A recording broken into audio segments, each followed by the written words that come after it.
sources today from our listener. Yeah, definitely confronting. We're pulling from some pretty heavy hitters: systems, cybernetics, philosophy, even quantum physics. And strangely, they all seem to point towards a similar kind of uncomfortable truth about how we get stuck. Mm-hmm. Which brings us to the core mission for this deep dive, doesn't it? It does. We're tackling this fundamental question. How can you ever really expect to find peace or achieve any big goal, really, if you're fundamentally unwilling to try a different way of getting there, a genuinely new approach? It sounds simple, but it cuts deep. Totally.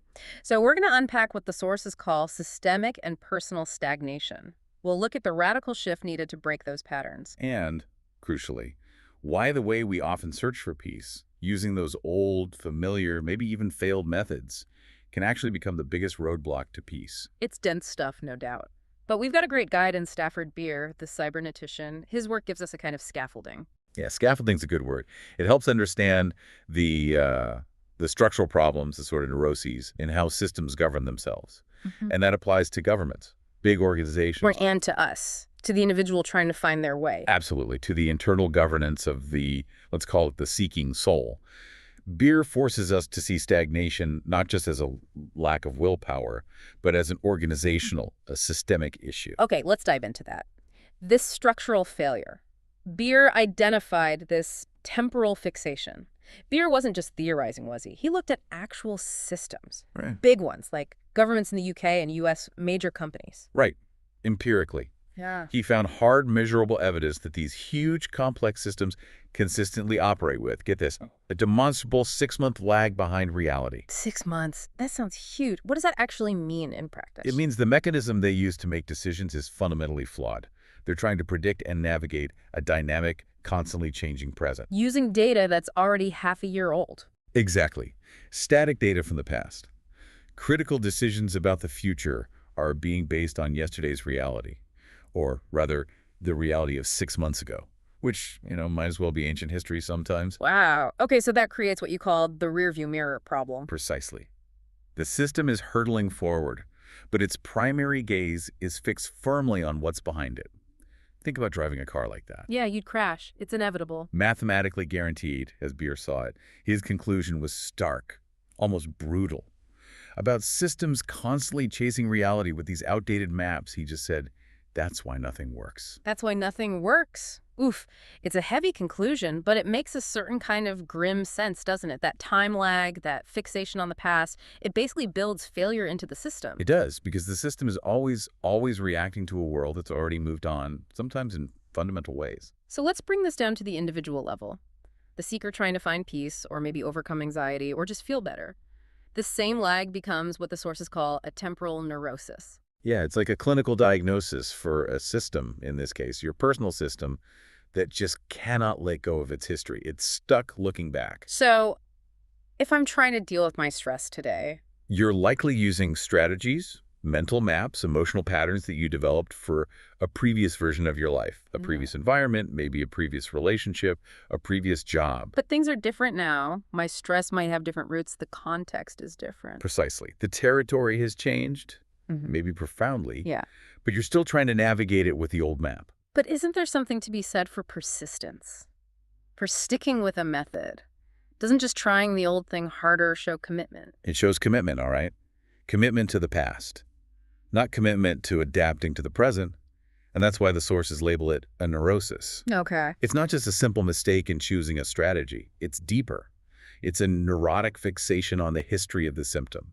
You keep running the same plays, the same loops in your head, the same ways of reacting. Convinced that this time if I just try harder this way, it'll work. Right. But the map itself is flawed for the current terrain.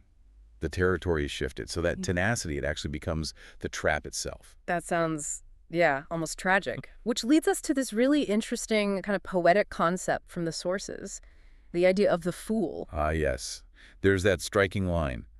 The fool knows not death as thine enemy, but as one to an old friend. What does that mean? Death as an old friend. It's a powerful way to think about the refusal to change, the Yeah. refusal to adapt. Death here isn't just physical death. It's the death of viability, of potential. It's stagnation. And the old friend. The old friend is the familiar failed method. It's the pattern, Yeah. the way of seeking peace or coping that you always default to, even though deep down you probably know it doesn't really work anymore, or maybe you never truly did. But why cling to something that fails? Why would that be a friend? Because it's familiar. The neurotic personality, the part of us that's resistant to change, finds a strange kind of security in consistency, even if it's consistently painful. Wait, how can suffering be comforting? That seems backwards. It's about the predictability.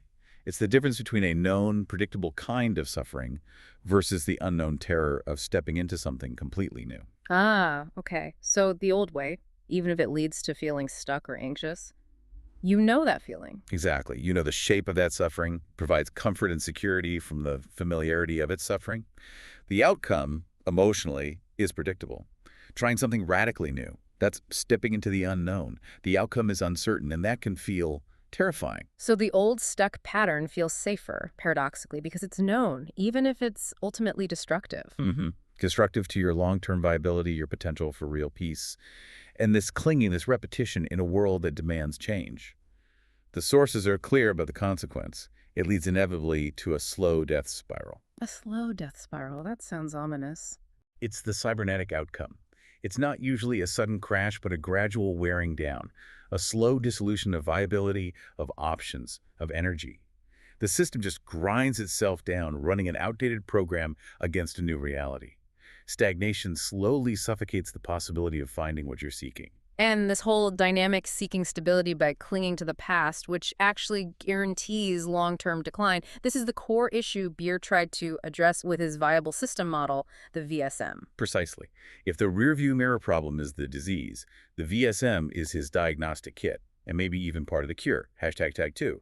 Peer's Viable System Model, VSM, and the crisis of adaptation. Okay, let's unpack the VSM. We've diagnosed the problem, the temporal lag, the rearview mirror. Now the solution, or at least the diagnostic tool, Beer's viable system model. Right. The VSM is, well, it's a pretty complex framework, but the core idea is understanding how any system needs to be structured to remain viable, to survive and adapt in its environment. And this applies to anything, like an ecosystem, a company, or me trying to find peace. Yeah, that's the power of it.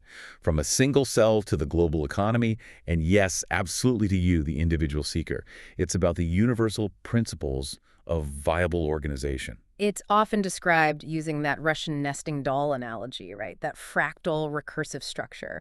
Why is that important for someone looking for personal peace? That fractal nature is absolutely key. Mm-hmm. The VSM is recursive. It shows that every viable system is nested inside larger viable systems. Like dolls within dolls. Exactly. Yeah. And at the same time, it contains smaller viable systems within itself. The source material mentions it opening like Russian nesting dolls in everything inside of all matter. So think about your personal system for seeking peace, maybe your meditation practice, your ways of thinking. Okay. That system is nested within your broader life system, your relationships, your work, your health. And that system is nested within your cultural context, the economy, the environment, and so on, up and down the scale. Right. So how does this nesting relate to the problems we were talking about? The lag, the stagnation. It highlights the adaptation crisis. Here's the crunch. If the larger environment you're nested in, maybe it's global uncertainty, maybe it's a major life change, maybe just the general chaos of modern life, if that environment becomes chaotic or shifts significantly. Which it always does, eventually. Right. And if you, the individual system trying to maintain internal peace, keep using strategies designed for a previous, more stable environment, well, failure is pretty much baked in. Your peace-seeking system has to adapt to the new external reality, or it loses viability, it starts to break down. Adapt or perish, basically. That sounds quite stark. Is the system's failure to adapt the actual source of the pain or the struggle? From a systemic viewpoint, yes. And this is where it gets really insidious, really perverse. This is what the sources call the self-attack. How does that work? The failure to adapt means the old method, the one you're clinging to, doesn't just stop working. It actively becomes part of the problem. It becomes the very threat that your system then tries to defend against. The outdated method turns toxic in the new environment. Okay, hang on. Let's make that concrete. Can you give an example of how trying to find safety actually creates more danger or struggle? Sure. Think about anxiety again. Let's say your old go-to method for dealing with anxiety is rigid control. You try to suppress anxious thoughts, force yourself to calm down, mentally battle the feelings. Okay, sounds familiar for many people. Right. In VSM terms, That control strategy is maybe your System 3 optimization, desperately trying to impose order on the raw experience happening in the System 1. But the environment, maybe your internal state, is actually chaotic, turbulent. By trying to rigidly control that chaos, what do you actually do? You create tension, resistance. Exactly. You generate friction. The very act of trying to force calmness creates more internal conflict, more tension, which often just ramps up the feeling of being overwhelmed and anxious. The control method becomes the source of agitation. So the system is attacking itself, thinking it's protecting itself. The old friend, the control method, has become the enemy in disguise. Precisely. It's attacking itself under the banner of safety or seeking peace because it refuses, or perhaps doesn't know how, to try a different approach. It's stuck. So the VSM acts like a diagnostic map to pinpoint where the system is stuck, where that self-attack is happening. Let's quickly run through the 5 system components again. How do they map onto this personal peace-seeking? Okay, quickly. Think of them as essential functions for staying viable while seeking peace. System 1. This is your core activity. Your actual practices, meditation, journaling, exercise, whatever you do for peace. Your moment-to-moment experience. Right, the doing part. System 2. This is coordination. It manages the conflicts and interactions between your different System 1 activities and between your internal practices and external demands. It stops things from interfering with each other. This is often where control methods cause friction, creating internal conflicts. Makes sense. Damping down oscillations. System 3. Optimization. This is about making sure what you're currently doing, your System 1s, is working efficiently. It's about refining the existing methods based on internal feedback. How can I do my current meditation practice better? Okay, fine-tuning. But we said the big problem, the temporal lag, the rearview mirror, often comes from System 4, right? That's the crucial one for adaptation. It's very often the bottleneck. System 4 is the outside world function. Its job is to scan the environment, both external and internal, for changes, threats, opportunities, and importantly, for new approaches. It's looking towards the future, figuring out what needs to change. So if the world changes dramatically or my internal state shifts. And your System 4 is stuck. Maybe it's ignoring the signals, or it's refusing to seriously consider genuinely new ways of seeking peace because the old ways feel safer or more familiar. Then the whole system is in trouble. Because you'll just keep using System 3 to optimize a method that's fundamentally mismatched to the current reality. Optimizing failure. You got it. Constantly polishing the brass on the Titanic, as the saying goes. And what about System 5, the overall direction? System 5 is about overall policy, identity, and purpose. It sets the direction for the whole system. In this context, it's about your ultimate goal. I want peace, or I want stability. But if System 4 isn't feeding it accurate, future-oriented information, then System 5 ends up setting policies based on obsolete data.